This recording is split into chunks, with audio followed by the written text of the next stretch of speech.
L'invité du jour. L'invité du jour. Ce vendredi 4 octobre, une soirée théâtre à la parenthèse à Saint-Jean-Royan. Alors Saint-Jean-Royan, ce n'est pas dans le sud Grésivaudan, mais nous sommes avec Pascale Massé, qui est animatrice, intervenante théâtre, qui elle est bien du sud Grésivaudan pour nous parler de cette soirée. Mais on va faire un point également sur sa compagnie, Les Chemins de Traverse. Bonjour Pascale. Bonjour. Je suis ravi que l'on puisse se rencontrer et évoquer donc votre compagnie de théâtre qui propose tout au long de l'année des stages, des ateliers pour enfants, ados et puis également pour oser s'exprimer en public. Alors, les chemins de traverse, ça existe depuis combien de temps ? Depuis 2002. On a fondé cette association pour diffuser le théâtre, pour diffuser aussi l'art vivant, que ce soit la danse, les marionnettes, etc., etc. Le théâtre, en 2002, c'est pas en 2002 que vous l'avez découvert, le théâtre, vous l'avez découvert bien avant ? Je l'ai découvert tardivement, oui, j'avais une quarantaine d'années quand je l'ai découvert, ça a été vraiment une passion. En fait, j'avais découvert le théâtre en 6e, mais je ne m'étais jamais autorisée à faire du théâtre après, et voilà. Et j'ai redécouvert le théâtre grâce à des enfants que j'avais en tant qu'assistante maternelle. Parce que je crois que vous avez un sacré CV. Hein. Oui, j'ai fait agricultrice, informaticienne il y a très longtemps, employée de banque, secrétaire, voilà. Oui, et finalement, tout ça peut devenir des personnages de théâtre, là. Oui, puis on est en plein dans la vie, on sent aussi les difficultés des uns et des autres, on découvre des mondes différents. Alors, quand vous avez rencontré le théâtre, c'est-à-dire vous l'aviez découvert en atelier en 6e, mais quand c'est venu au moment de la quarantaine, c'est en vous rendant à une pièce ou c'est en jouant vous-même, en ayant vu une annonce ? Non, c'est en emmenant un enfant qui était un petit peu introverti, que je gardais en tant qu'assistante maternelle. Et donc sur Grenoble, j'ai découvert grâce au Café des Arts à l'époque, j'allais tous les mercredis avec cet enfant. Et puis je le regardais jouer, j'étais dans les décors, etc. Et le virus m'a pris. Et ensuite on a joué, j'ai même joué avec lui pendant des années, voilà, avant qu'il grandisse et qui deviennent quelqu'un d'autre. Alors c'est comme ça que vous avez envie de le décrire, vous, le théâtre, pour un enfant comme lui qui était introverti, c'est un bon moyen d'expression, de casser un petit peu les carapaces que l'on a tendance à se mettre autour de nous. Oui, tout à fait, oui. Oui, puis moi-même j'étais introvertie, je le suis encore un peu, et c'est vrai que ça permet de se lâcher, de mieux se connaître aussi, de voir ses limites, de travailler les résistances, voilà. Donc on n'est pas dans un enjeu social, puisqu'on est dans un enjeu de jeu, justement, hein. Pratiquer le théâtre et puis faire des ateliers, il y a quand même une grande marche. Oui, mais je suis plus à l'aise en dirigeant, en fait, en étant derrière et en amenant les gens à se découvrir et voilà, que sur scène, je l'avoue. Comment ça se passe alors comment on a envie de diriger ? C'est parce qu'on a déjà la pièce dans la tête, on aimerait jouer comme ça, racontez-nous. Pas forcément. Alors c'est pas forcément que j'ai la pièce dans la tête. Quelquefois j'ai vu une pièce et ça me donne envie de la rejouer, mais pas forcément du tout, même d'ailleurs dans la même façon. Moi, ce qui m'inspire beaucoup, c'est les élèves. Voilà, je vois ce qu'ils sont capables de faire, là où ça résiste, et ce que je peux faire d'eux, voilà, avec eux bien sûr, hein, pas contre eux. Quelquefois aussi un peu contre eux. Il y a des résistances qui sont normales, surtout quand on est ado.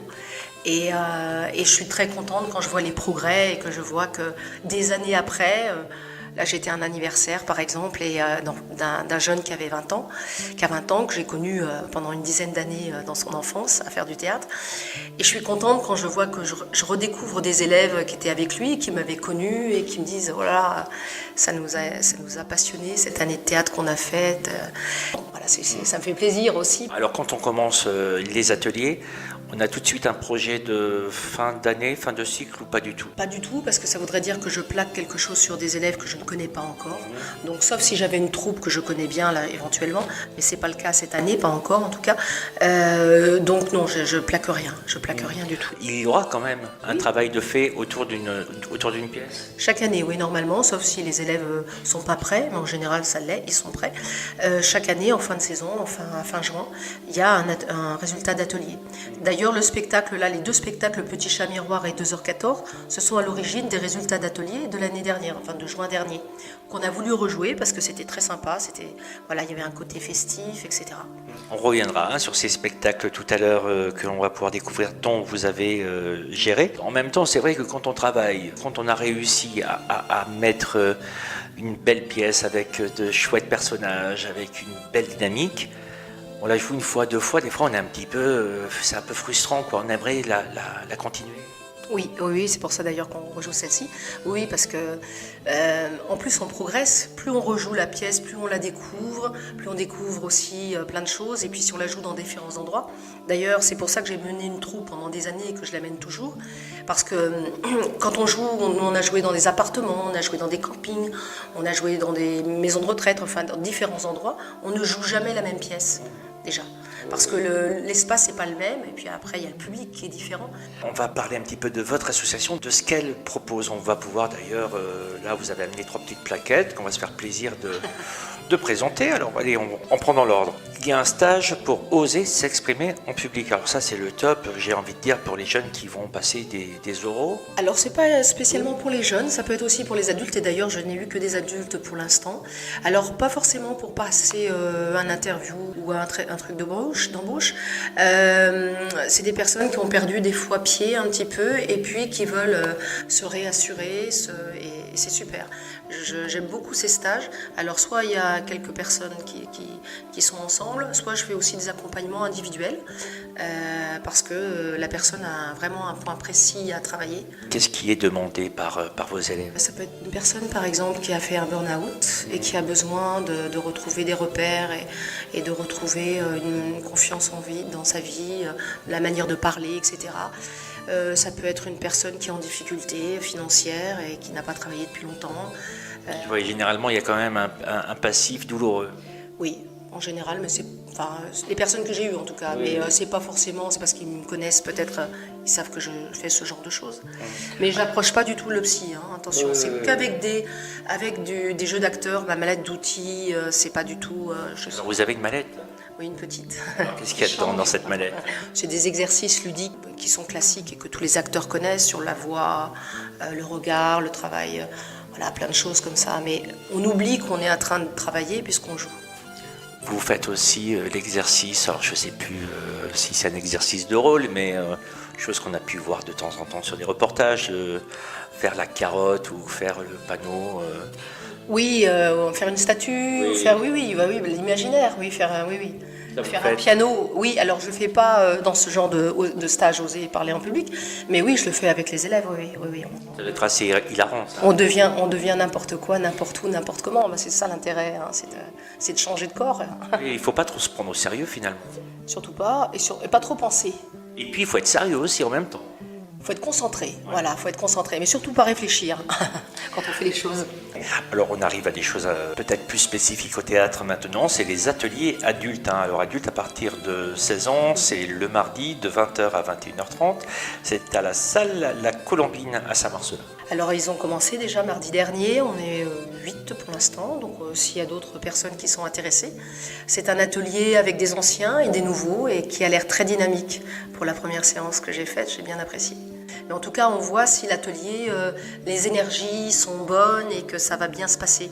Parce que voilà, la sauce, elle monte et puis que chacun donne une partie de lui-même. Voilà.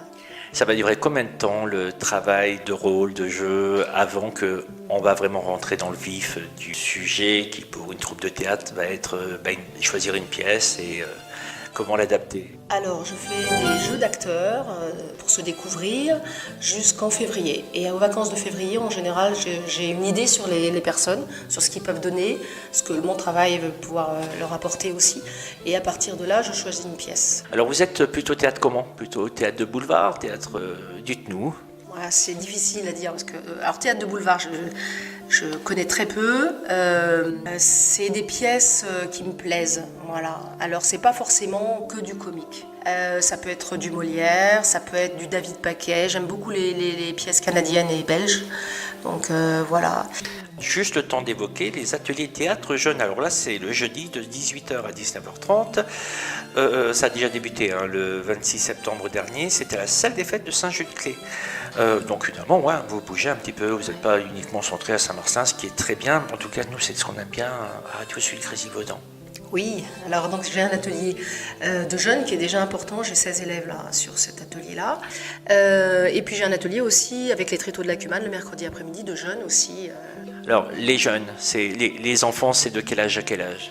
Alors 7 ans, 7-8 ans c'est bien, avant c'est pas vraiment du théâtre, c'est plus de l'expression corporelle en tout cas pour ce que je fais moi. Et ça va jusqu'à 16-17 ans, j'ai des enfants encore, j'ai des jeunes de 17 ans je crois. Après je sais plus les âges moi. Alors allez, on va parler de cette soirée, c'est le vendredi 4 octobre, soirée théâtre à la parenthèse à Saint-Jean-Royan avec le Petit Chat Miroir à partir de 18h30 et puis à 20h30, 2h14. Alors parlez-nous un petit peu de... on va commencer par le Petit Chat Miroir. Alors le Petit Chat Miroir, c'est l'histoire d'un chat maltraité qui a très faim et qui rencontre un sorcier, un vilain sorcier. Et ce sorcier va lui proposer un pacte, un peu comme Faust. En échange de sa graisse, il lui donnera à manger. Mais qui veut dire graisse, veut dire mort aussi à la fin. Voilà. Mais le Petit Chat Miroir est un chat farceur, un peu comme Arlequin. Donc il va déjouer ce vilain sorcier. Alors ils ont quel âge là sur la scène? Entre 8 et 12 ans. Alors à 20h30, c'est 2h14, hein, vous avez pu nous en glisser quelques mots. Oui, alors lui par contre je connais, c'est David Paquet. C'est donc un Canadien, un jeune Canadien. Donc c'est l'histoire d'adolescents dans un collège ou dans un lycée, peu importe, qui ont chacun une vie un petit peu, enfin qui se vivent mal leur adolescence. Problème d'anorexie, un des gars n'arrive pas à draguer les nanas. Enfin il y a plein il y en a un qui se drogue. Et qui cherche... La vie adolescente. Voilà, la vie adolescente, les fuites de l'adolescence, la souffrance de l'adolescence. Et puis, ils vont trouver des solutions, voilà, donc ça peut rester positif, mais ça se décrémente jusqu'à 2h14. Voilà, j'en dis pas plus parce que c'est comme un petit thriller et un puzzle qui se met en place. Voilà, et c'est un très très beau texte. Et les ados ont travaillé ça de manière super. Ça a été difficile au début de les faire accoucher de ces choses-là, mais à la fin, là, vraiment, ça devient de plus en plus beau, je trouve, ce qu'ils font, et de plus en plus généreux. La déco, on n'en a pas parlé. Vous participez aussi sur la déco ou comment ça se déroule? Alors j'ai la chance d'avoir une maman, Céline Guillet, qui est très très douée de ses mains et qui là sur cette décoration va nous faire des choses avec des petits panneaux, voilà. Vous parlez de Céline Guillet, mais il n'y a pas qu'elle, hein, vous n'êtes pas seul. Oui, il y a également Déborah qui nous a fait une très belle affiche, Déborah de Tous Azimuts, c'est une association sur Roibon. Il y a Cédric aux Lumières qui va nous faire une très très belle lumière. Ensuite, le décor, je l'ai dit, c'est Céline Guillet. Et les maquillages pour le Petit Chat Miroir le soir, ce sera Féerie Grimm, Catherine Renucci. On aura aussi une séance scolaire à 10h pour le Petit Chat Miroir avec les écoles de Saint-Jean-en-Royan, les écoles primaires. Bah, par contre, ça me fait penser, vous faites sécher vos élèves là? Je ne veux pas le dire. Merci beaucoup Pascal Massé. Donc on rappelle, soirée théâtre à Saint-Jean-en-Royan, à la parenthèse, ce sera ce vendredi 4 octobre. Entrée libre, s'il vous plaît, messieurs, dames. Merci beaucoup Pascal Massé, puis on va vous souhaiter une belle rentrée théâtrale. Merci à vous.